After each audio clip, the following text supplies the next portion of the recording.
Hello everyone, welcome back to the L20 programming class with section 2. Today we're going to talk about an important topic, and it is machining data. But before that, we're going to go over the machine specification just a little bit. There are three models of this L20 machine, and they are type 8, type 10, and type 12. I'm not going to go over everything, but the major differences between these three styles. First, we have the type 10 and type 12 that have the y-axis in the sub-spindle allow you to process the milling operation easier compared to the type 8 machine that doesn't have the y-axis.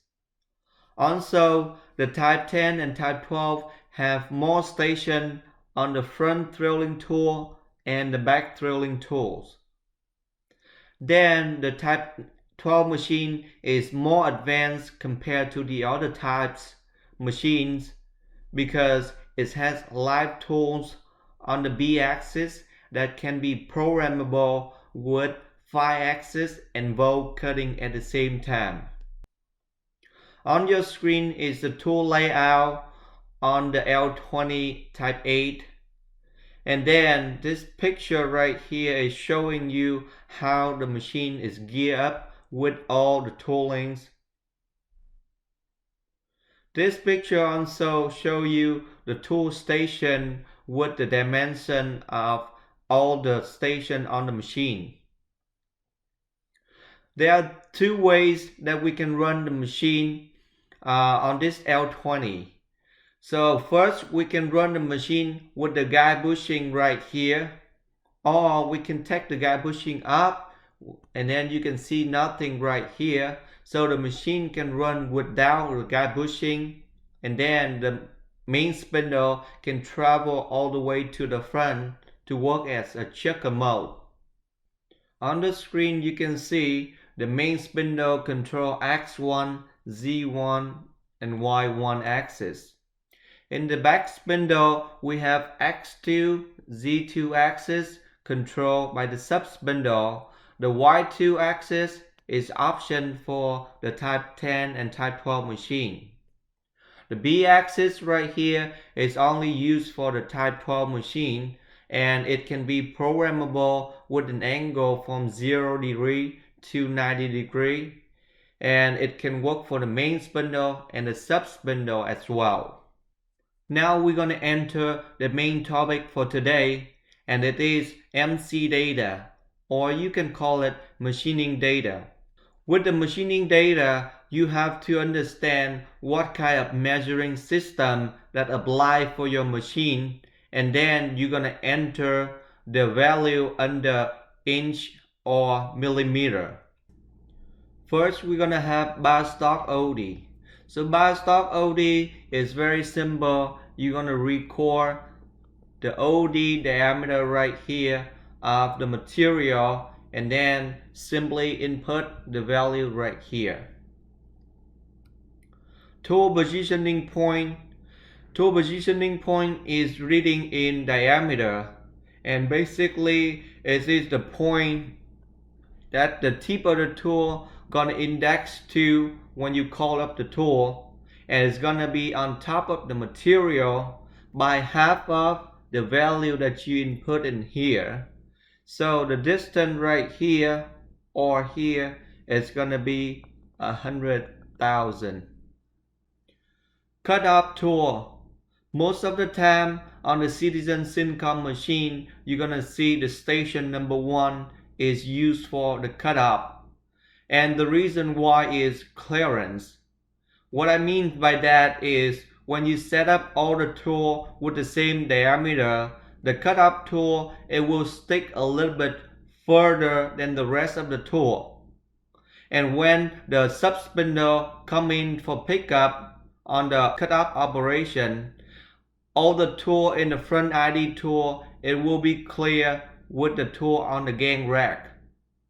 Another reason why the cut-off tool is used for the station 1 is because the pocket for the station 1 is bigger than the rest of the tool.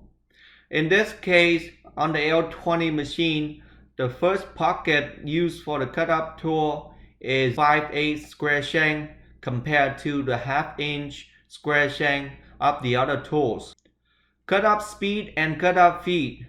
Cut-up speed and cut-up feed is applied for the cut-up operation in the preparation mode only, and it based on your experience about how to cut the material. So for example, if you're cutting a big diameter, you're gonna have to slow down compared to the small diameter. Or you're cutting soft material like brass or plastic, you're gonna feed it faster compared to the hard material just like Inconel and titanium. Cut-up end. Cut-up end is also reading in diameter, and is applied for the cut-up operation to control how much the tip of the tool right here gonna pass the center of the material in the cut-up operation. So in this case, this distance right here gonna be half of the value that you input, so it's gonna be 25,000. Machine length, start position, shift amount.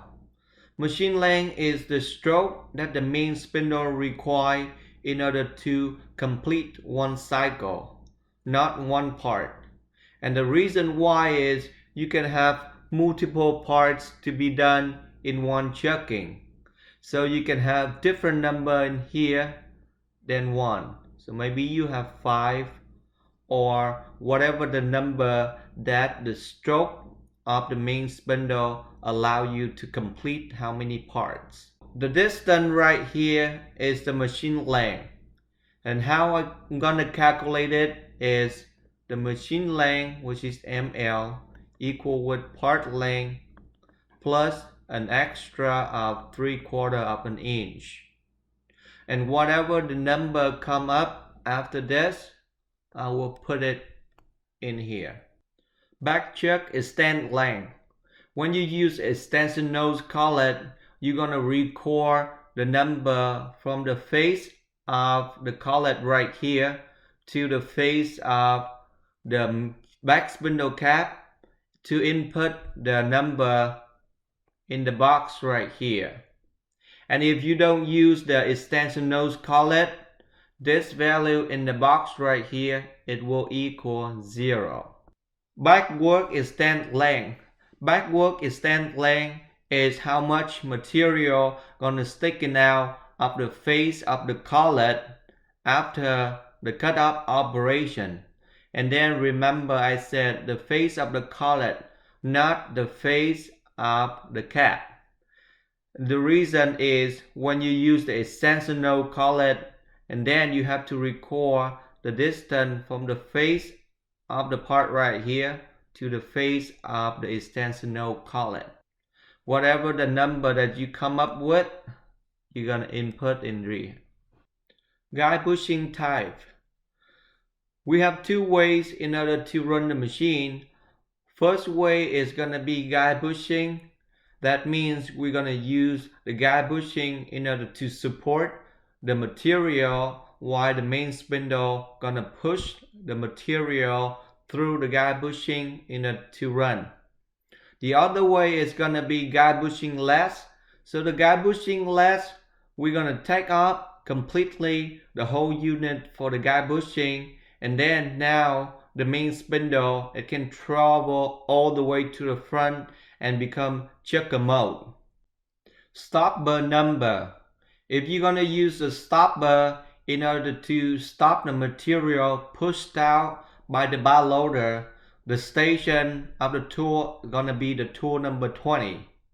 But normally we're using the cut-off in the stop the machine. So right here you said gray out and then say no use. Gang tool post. On the L20 machine, you have to define what kind of holder you're using on the machine in order to have it moving correctly. To do that, you're gonna pick the right option that apply for your machine. The GTF3613 is gonna be gang rack right here. U36B is gonna be rotary holder right here. And the plug holder down at the bottom right here is gonna be GSE3210. This plug holder can move from 0 degree to 90 degree. And this station right now, it has 0 degree and is working as a cross live tolling. So that's why for this machine, we have to pick option number 5 in order to have the machine understand what kind of holder that you have on the machine right now. But then, like I said, if this holder is rotate 90 degree and it's become facing live holder, and then you have to pick the option number 6 then. If that holder is moving any degree that's different from 0 or 90 degree, and then you have to pick the option number 7. Later on, if you want to change this tool and put a different holder in here, you can pick the GSE3310 if that's what you want gonna replace. Also, you need to tell the machine what kind of holder that you're using on each station. For example, at the station number 7, you have this tool, and what it looks like is just like this.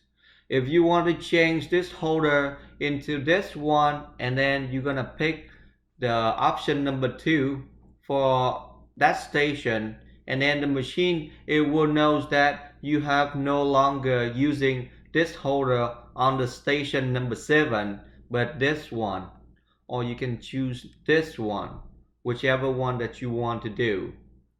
And then the same thing is going to apply for every station, but I have right here the station number 12 is this holder for this name right here. And station number 13 is this holder for this right here. Just one information for you to know that this holder and this holder is come standard with the machine right now. Opposite tool post. Opposite tool post is the stations that next to the sub spindle, and based on what type of machine that you're gonna have 3 or 6 station. For this machine is type 10, so we're gonna have 6. 1, 2, 3, 4, 5, 6. So since we have 6 holder, and then we're gonna pick the option number 1 right here.